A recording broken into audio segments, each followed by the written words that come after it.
Put your hands together for the one, for the only, the gorgeous Monika. Bernie, at first I thought you were talking about Mark there for a second. I didn't even know what was going on. Hey, good morning. How about it? If I had to get up at 6:15 this morning to give this presentation, I expect you all to be on point with me. Am I right or what? I am fully caffeinated, ready to roll this party out. So a little bit about me, just a tiny little bit about me, then a little bit about photography, and a little bit about things you haven't heard me speak about before, which is business coaching. Is that okay with everybody? Absolutely, sure. All right, fine. So, fine. Oh my God. So I'm Monika LeBay. I am a professional photographer. I am a creative director, and I am a paradigm shifting business coach. I'm an educator. I'm a speaker. I do a lot of different things, but mainly when I come here, I talk about photography and how photography can help your business, and what photography can do for you, and mainly what I'd like you to remember today is what the wrong photography can do for you. And also, how many people here own their own business? Raise your hand. Oh, that's a lot of people. Okay. And how many people do not own their own business? I'm kidding. You don't have to raise your hand. Obviously, the people who didn't raise their hand, right? Right. So when you, okay. All right, fine. I'll talk about a little bit about myself before I lose my plane. You know what I mean. You know what I'm saying. Okay, so that's right. I started work. So photography for me was a side hustle. I started working for corporate America, and 20 years ago, through a very strange series of different kinds of events. Basically, it was the time of film, right? I did a lot of photos. I went on a lot of trips. I traveled to many different countries, had an exhibit at the library. I remember the Morton Grove Library. I think I had like 15 pieces of my photography hanging up. I think it was like $300 a photo. And I hung them all myself. I worked at the great frame up and framed everything. Had invited, this is all pre-cell phone time, so made those calls and said, hey guys, I'm having an exhibit at the library, come down. And everybody came. It was weird. Everybody showed up. I think there was like 200 people that came. Everything sold that night. Everybody went home with a piece of my photography. Well, it sounds good, right? That sounds good. But I was like, well, fluke, cool, thanks. Went back to my work, went back to my regular day job, because you don't quit your day job, you know, for a hobby, which was what I was calling it. I was a photography hobbyist. It was fine. It was good. A few more years went by, and then I was doing my photography, you know, for fun. I submitted a piece of my work to, I don't know, Oprah had some kind of contest. I submitted my photo just for kicks. Forgot about it, really, and then a couple months later, she's using the photo on her website, in her newsletter. I'm like, what the heck just happened right now? I don't even know what happened. I don't even know. Few years went by, a few more years went by. Like fast forward 10 years ago. Okay, 10 years ago, sure. I'm on my honeymoon with my husband. We're in Paris. It's great. It's a great day. Taking some photos. It's fun. A year later, there's a contest, and I'm like, you know, I really don't do well with these contests. He's like, you know, you should just enter some photos. It's no big deal. I'm like, sure. So I entered some photos. No big deal. Forgot about it. Didn't win. Forgot about it. A year later, I get a call. It's New York. They say, yes, you submitted some photos to us for a contest. I said, I did? Okay. I said, what's your website? He goes, what's the photos? I forgot all about it. They're photos of Paris, right? Yeah, oh yes, that's right.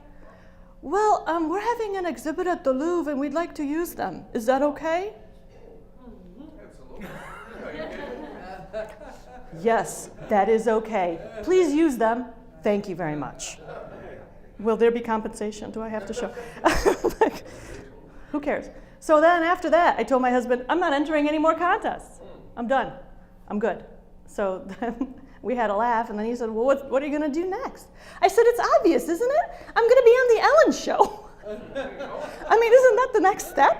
And he's like, that's good, that's good. I said, I'm also going to give a TED Talk. He's like, are you? I said, yes. So I'm going to be pitching a TED Talk next week. I'm not even kidding. I can't make this stuff up. I put it out into the universe. It's out there. And then as far as Ellen goes, you think this is funny. This isn't funny. Ellen, I love her. I watch her every day. It's true. It's a religious experience. I do like her a lot. She has a girl on her show, Jeannie. Jeannie is the fun girl that dresses up in costumes, and she goes running, and she does things for Ellen. Well, I cannot make this up. Last year, I photographed Jeannie's wedding. It happened. She was there, and I was like, is this for real right now? Is this happening right now? I can't even make this stuff up. So the thing that struck me about Jeannie, though, gorgeous girl, great wedding. She took the time, and this is not even a joke, to say thank you to every single vendor that was doing her wedding. She said, she looked them in the face, waiter, waitress, whoever was there, housekeeping, and she said, thank you so much for doing this, and thank you for being part of my wedding. I was like, well done.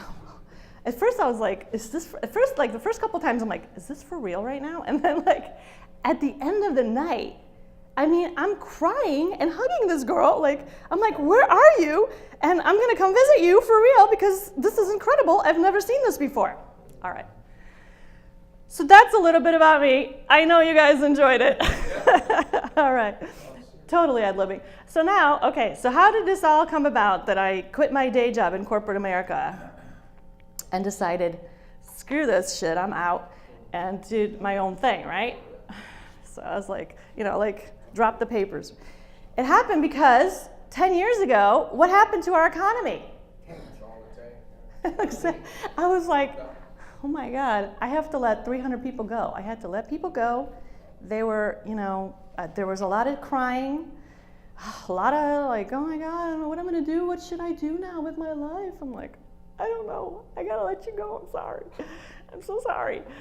And I just decided, you know what? HR is just not where I want to spend my time because nobody cares about all that work that you're doing for somebody else, making them money, when really what's happening is nobody's thinking about you, period. So I decided I'm paradigm shifting. People were also calling me doing, hey, we need to find new jobs, we need new headshots, can you help us? And I'm like, sure, come on down. All right, I'll help you. So I've seen a lot of bad photography lately. I've seen iPhone photos and LinkedIn, people trying to find jobs. They got events, they want to do cheap, they don't want to have a budget for a photographer. Then they get these photos, they don't know what to do with these photos. What do we do with these photos? I just had this awesome event I spent thousands of dollars on, what should I do now? Exactly, you should have thought about that. So let's think about that. You're having an event, you want a photographer. Why? Exactly, think about it. Think about why you want a photographer. What is the purpose of having a photographer come and document your event?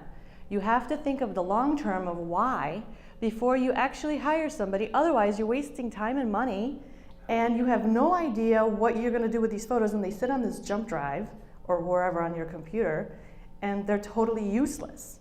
They're useless because you have no strategy and you haven't thought about why you want these photos in the first place, right?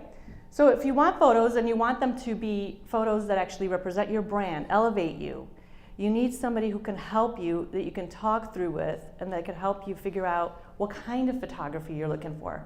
If I'm photographing an event, do I really want to spend money on, or if I'm photographing an event for somebody, do I really want to photograph somebody up on the stage? Like all those photos are a person on the stage? I mean, how exciting is that? Nobody wants that.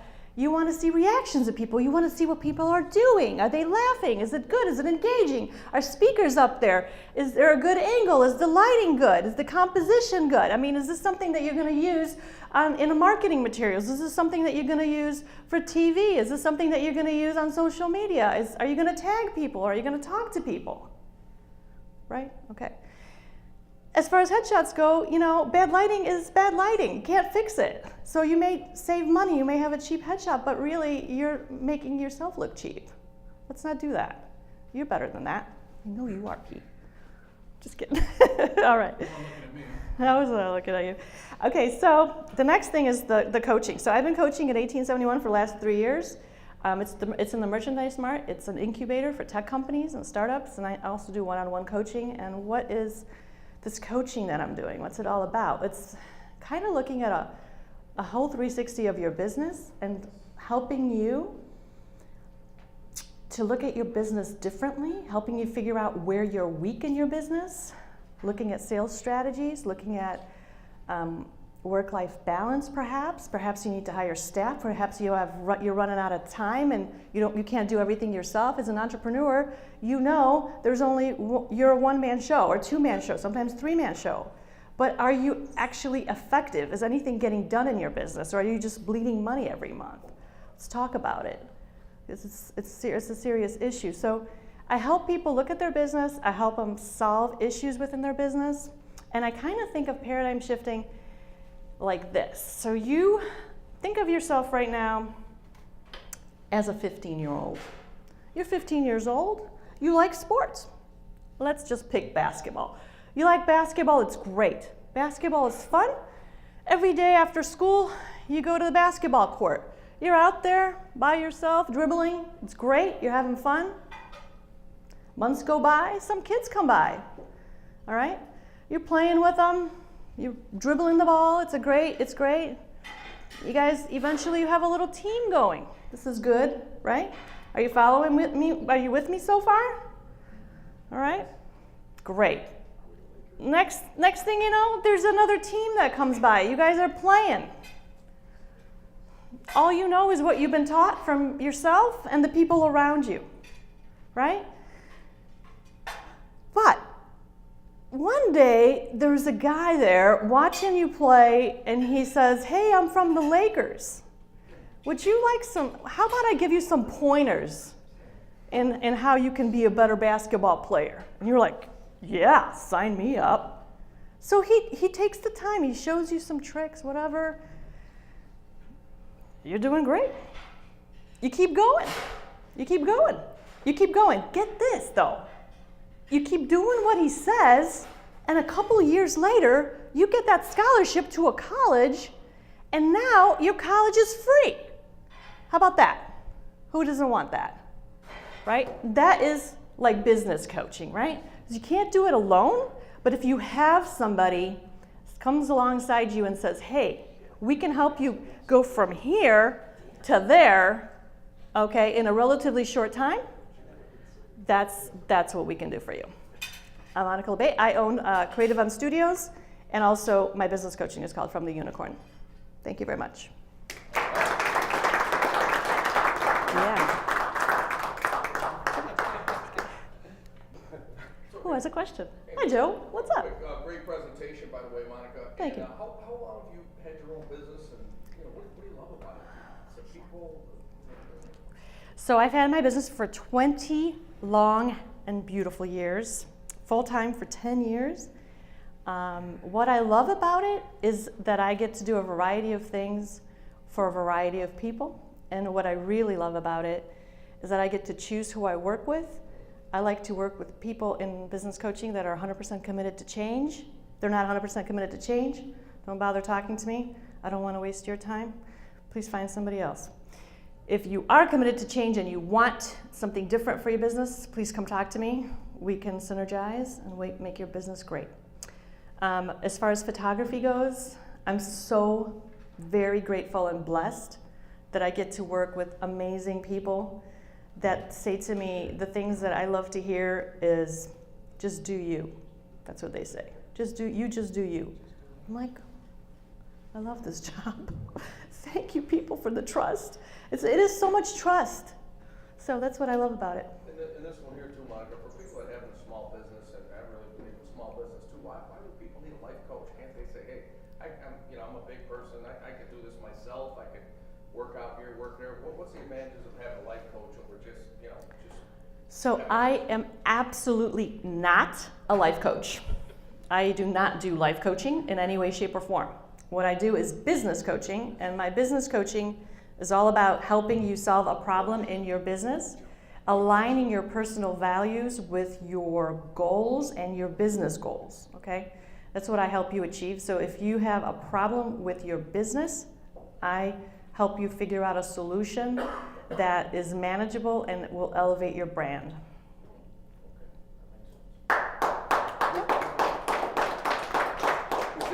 Was that Jerry West talking to a young LeBron James on the playground at the Lakers?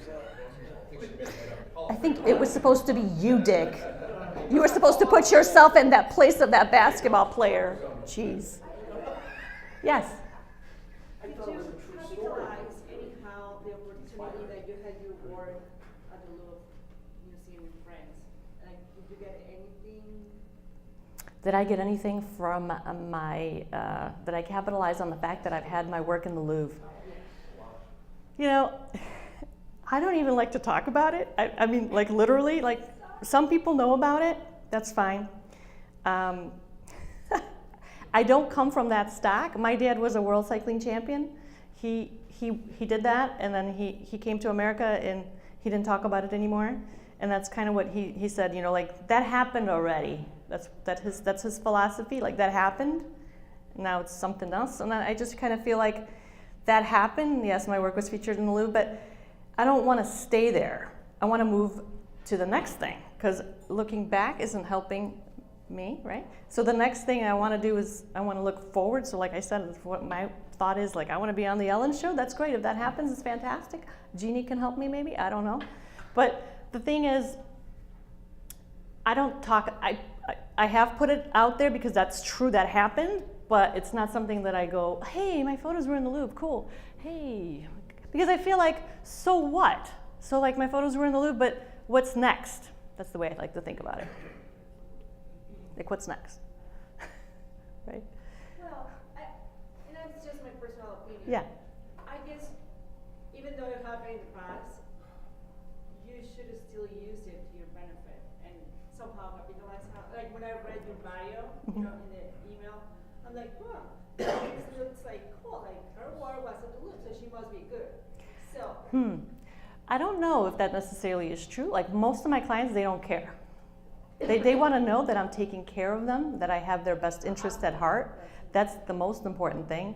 I want my clients to feel like they're the most special people, that I'm going to really take care of them holistically, that it's not just about taking a nice photo of them that moment, but it's about taking care of them from the beginning, from the first time that they talk to me to the last time that I talk to them, that they have a great experience, because that's what makes people talk about me and refer me out to their clients. It's not really what I did in my past, it's what I'm doing to them right now. Yeah, but I mean, I think it was really awesome that you had that experience. Thank you. It was pretty awesome, but I don't let that define who I am. But it was pretty awesome. But I think greater things are coming. Awesome. Hey, Monica, one last thing. Yeah. Is there something we could pull from your presentation to know you as a person or professional? What can somebody that's here on Facebook Live, what can they remember about you, your business, your adventures, all that kind of thing, and you know, what should we look forward to, you know, in the future from it? What's like a nugget we could pull from, you know, your presentation? Sure. So one thing I will say is there's a lot of picture takers, but there's not a lot of picture makers. And what I like to do is I like to make that photo for you and create that experience for you. I also think, as far as business coaching goes, we all can do it alone. That's for sure. We all can do it alone, but we can't all succeed alone. We need everyone, and we need to learn from everyone. Everyone has something to contribute to us if we just open ourselves up to the possibility of something greater. If we don't want something greater, then we are just going to stay where we are for as long as we want to stay there.